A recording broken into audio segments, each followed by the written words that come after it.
Ninamad! Hello mga kaading mabuhay! Kamusta ang buhay-buhay? Ito ako. Nakikipagbakbakan nga sa kakulitan nitong batang to. Grabe, wala ka talagang matatapos na gawaing bahay kapag meron kang kasamang makulit na maliit na bata kagaya nito. Yan siya! Gigil mo akong bata ka. Feeling ko nga may pagka 25 years old na tong batang to. Abay, napakamaloko na. Pero okay lang, basta masigla siya. Baba. Hey, stop! Bob, go, Bob.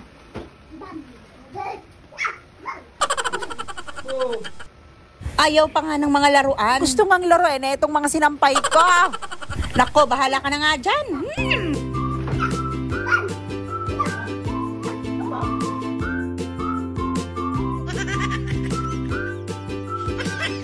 Hey, put it back.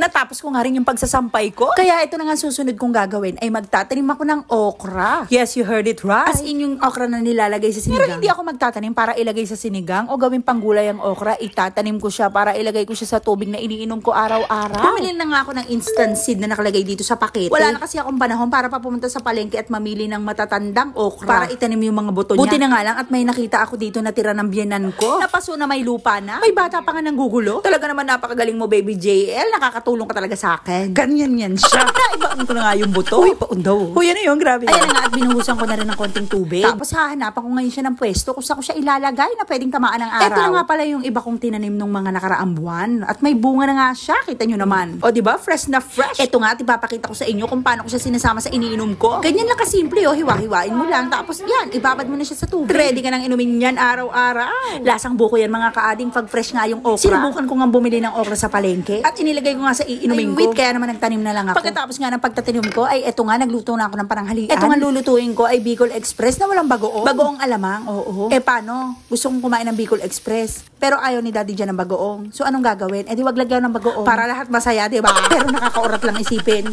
Bicol Express na walang bagoong. Ano ba yan? Pero dahil love ko naman si Daddy JL, sige na nga.